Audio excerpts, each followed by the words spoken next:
Assalamualaikum teman-teman, apa kabar? Semoga kalian selalu sehat walafiat, selalu dalam lindungan Allah, selalu diberikan keberkahan, kemudahan, keselamatan serta kebahagiaan oleh Allah Subhanahu wa taala, teman-teman. Untuk yang sedang sakit, saya doakan semoga cepat sembuh, diberikan kesembuhan.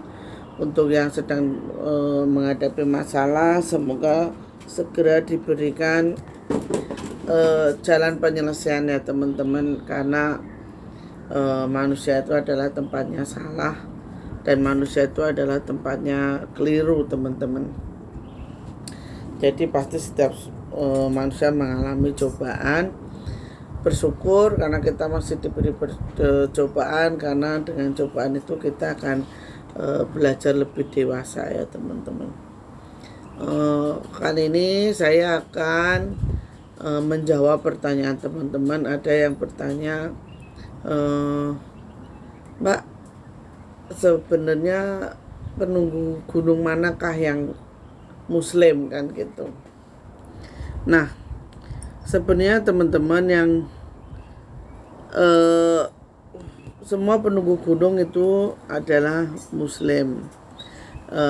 Kekuasaan tertinggi itu memang dipegang oleh jin muslim, teman-teman. Jadi nah, tapi kok di gunung itu ada yang, saya sambil baca WA ya, teman-teman. Jadi di gunung itu kok itu, teman-teman, ada setan, ada yang suka mengganggu, itu berarti bukan jin muslim ya, teman-teman. Ini jadi setahu saya ya, teman-teman, kalau sebenarnya begini, seluruh daratan itu dikuasai oleh Nabi Ilyas. Nabi Ilyas itu adalah nabi yang menguasai daratan, sehingga Nabi Ilyas ini bisa kemana-mana, bahkan gunung-gunung pun semua dikuasai oleh Nabi Ilyas. Nah, jin itu ada yang kalau jin itu sudah dipastikan itu muslim, teman-teman. Tetapi kalau setan itu sudah pasti kafir, sudah pasti dia adalah anak turun iblis. Jadi kalau di gunung, seperti di Gunung Lawu itu ada Kanjeng Sunan Lawu, ada Sunan Lawu, dan itu bukanlah orang yang sama, itu beda. Kalau ada yang beranggapan bahwasanya Sunan Lawu itu adalah penjelmaan dari Prabu Brawijaya yang mukso, itu salah, itu bukan. Prabu Brawijaya memang mukso di Gunung Lawu dan ada, tapi bukan Sunan Lawu ataupun Kanjeng Sunan Lawu itu tadi, bukan. Jadi berbeda. Nah, kalau Sunan Lawu sendiri itu kalau teman-teman bisa melihat itu, Sunan Lawu ini berperawakan tinggi besar, hampir tingginya itu sekitar 5 meteran. 5 meter. Kalau Kanjeng Sunan Lawu itu, jadi nanti teman-teman pasti bertanya ya, wah, kalau 5 meter gimana tuh kita melihatnya? Jadi namanya ilmunya tuh udah tinggi, teman-teman. Jadi dia itu bisa merunduk, mengecil menyesuaikan dengan apa yang dia lihat seperti tubuh manusia sewajarnya, teman-teman. Sedangkan Kanjeng Sunan Lawu saya tidak bisa memberikan itu seperti apa. Yang jelas itu adalah satu sosok, satu yang memang teramat sangat sakti. Ya, baik ilmu agamanya dan ilmu tauhidnya itu memang benar-benar hebat, teman-teman. Nah, terus kenapa kok ada yang diganggu? Nah, sedangkan anak turunnya setan tadi itu ada yang berwujud kuntilanak, wewe, ada yang berwujud genderuwo. Itu tuh sebenarnya adalah anak turun dari setan tadi, teman-teman. Makanya sifatnya adalah mengganggu. Nah, sedangkan di Gunung Lawu sendiri itu ada beberapa penghuninya, teman-teman. Ada beberapa penghuninya. Jadi teman-teman ya percaya atau tidak lah, teman-teman, percaya atau tidak, monggo. Saya yang ada keterikatan langsung dengan Gunung Lawu, bahkan saya itu pernah di Bandawo sama Sunan Lawu itu bahwasanya suatu saat putra ini harus menjadi juru kunci Gunung Lawu. Saya nggak mau, karena bukan apa-apa, teman-teman. Karena cukup saja yang mengalami hal seperti ini. Hidup di dua alam itu tidak enak, teman-teman. Hidup di dua alam itu tidak enak. Di satu sisi kita memang bisa keluar masuk dari alam gaib, itu kita bisa. Cuman di sisi lain, teman-teman, di sisi lain itu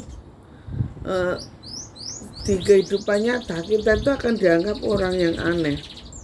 Dan itu sudah saya rasakan selama puluhan tahun. Saya mengalami hal itu dari tahun 1999 sampai sekarang.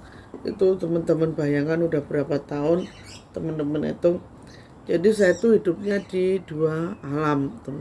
Terkadang saya memang bisa bepergian ke alam mereka, dan terkadang saya itu dengan sendirinya itu, teman-teman, ada mungkin itu yang dinamakan Roko Sukmo, saya tidak tahu.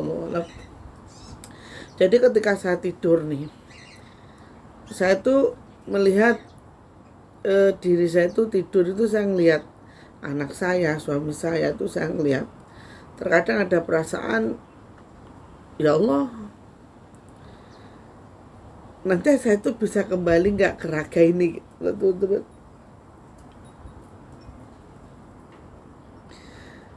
Jadi Allah, nanti itu saya bisa nggak kembali ke raga ini. Takutnya kan, ya semua kan kehendak Allah ya, teman-teman. Takutnya saya kadang mikirnya begini, kalau saya tidak bisa kembali ke raga saya, anak saya masih kecil, anak saya siapa yang akan menjaga dan melindungi dia walaupun ada bapaknya. Itu ketakutan terbesar dalam diri saya itu seperti itu. Senangnya, teman-teman, kita bisa bepergian ke suatu tempat itu dengan sangat cepat. Saya pernah bepergian, kalau itu yang ngajak saya itu, yang saya bilang punya ilmu melipat bumi itu, sama Syekh Nawawi itu, saya pernah diajak ke Raudhah. Setelah saya cari-cari, saya tanya, video saya yang kemarin itu ada yang bilang bahwasanya Raudhah itu adalah salah satu tempat di Mekah, di dekat Ka'bah, itu adalah makam Rasulullah. Wallahu alam, saya tidak tahu, tapi saya pernah diajak ke sana, dan itu penjaganya itu tinggi-tinggi, teman-teman. Ada ya 8 meter lebih lah, pokoknya setinggi tiang itu yang jagain Raudhah itu, dan adem gitu, teman-teman, di situ itu. Mudah-mudahan secara nyata nanti saya bisa ke sana. Mudah-mudahan Allah mengabulkan doa saya. Saya baru tahu kemarin bahwasanya yang bernama Syekh Nawawi itu ada, itu saya juga baru tahu, teman-teman, berdasarkan komen teman-teman semua ya. Jadi semua itu seperti sebuah ketidaksengajaan atau sebuah kebetulan. Terus siapa saja yang menunggu Gunung Lawu, teman-teman? Yang menunggu Gunung Lawu itu yang jelas yang paling tinggi ada Kanjeng Sunan Lawu. Terus Sunan Lawu, terus ada Tunggul Wulung, terus ada Dipo Menggolo, terus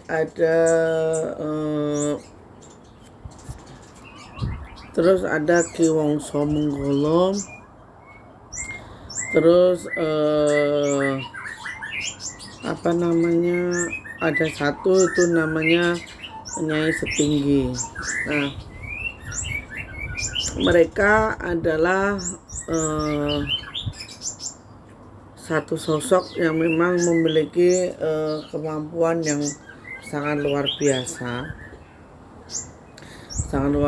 di mana kalau Sunan Lawu ini terkadang bisa menjelma sebagai harimau. Terus kalau Ki Tunggul Wulung ini terkadang beliau ini menjelma menjadi kupu-kupu yang bersinar. Terus ada lagi Ki Dipo Menggolo itu terkadang menjelma menjadi seekor burung. Terus ada Ki Wongso Menggolo itu yang sebenarnya terkadang menjelma menjadi kijang itu. Terus kalau di Cemoro Kanyang itu ada sebuah patung yang memiliki nama kalau nggak salah Eyang Singo Sinebahing apa ya teman-teman, Eyang Singo Sinebahing Dilah itu loh teman-teman. Itu sebenarnya adalah penjelmaan dari Sunan Lawu tadi teman-teman. Jadi setiap gunung pasti itu ada penunggunya. Nah, kalau di Gunung Merapi itu Kyai Petro, Ki Gadung Melati, terus ada Ki siapa tuh namanya saya lupa, nanti saya ulas di video yang berikutnya teman-teman. Jadi kalau yang bertanya apakah di gunung itu penunggunya muslim, iya penunggunya muslim, penguasanya maksud saya teman-teman muslim, sedangkan yang di sekitarnya itu kebanyakan yang mengganggu itu adalah setan itu tadi. Terus ada lagi yang bertanya, lah kalau jin muslim kenapa kok tidak membantu orang-orang yang tersesat, orang-orang yang hilang di gunung, kan ibarat kata begitu. Jadi semua itu kan sebab hukum sebab akibat teman-teman. Apa yang kita perbuat itulah yang akan kita terima, kan gitu. Kalau kita berbuat kejahatan di gunung, maka berbuat kejahatan atau keburukan, maka kita harus menerima hukuman, kan gitu.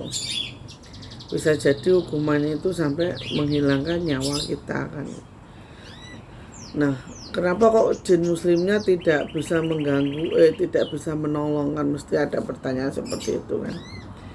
Bukannya tidak mau menolong teman-teman, bukan tidak mau menolong, tapi ini kan semua adalah apa yang kita perbuat itulah yang kita terima, kan gitu loh. Apa yang kita tanam itulah yang kita tuai, kan seperti itu. Jadi bukan berarti ini si mbahnya ini nggak mau nolong, itu bukan, kalian jangan salah. Sebenarnya dengan adanya kejadian itu yang baik ini sudah ibarat kata itu sudah itu teman-teman, udah memberikan sinyal-sinyal agar tidak terjadi hal yang tidak diinginkan. Ya semua itu tergantung kitanya. Terus bagaimana dengan orang-orang yang mencari pesugihan di gunung, yaitu mereka menghamba kepada setan, maka dia akan diperbudak oleh setan. Ketika dia di alam dunia ini berfoya-foya dengan segala kemewahan dan segala, maka di alam sana pun akan dijadikan budak oleh sang yang dipuja itu tadi. Ada yang kalau di Gunung Lawu itu ada yang manusia berkepala kerbau, ada manusia berbadan binatang berkepala manusia, seperti itu. Dan itu saya lihat teman-teman, dan itu Kalau mungkin dibuktikan kita tidak bisa membuktikannya, tapi itu saya lihat dan saya alami.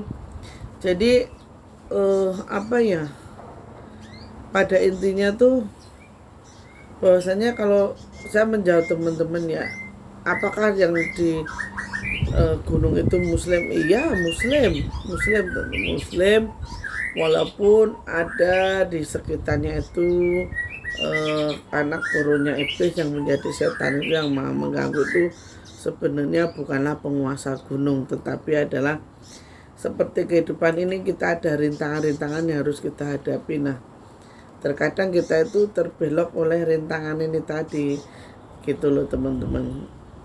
Jadi pada intinya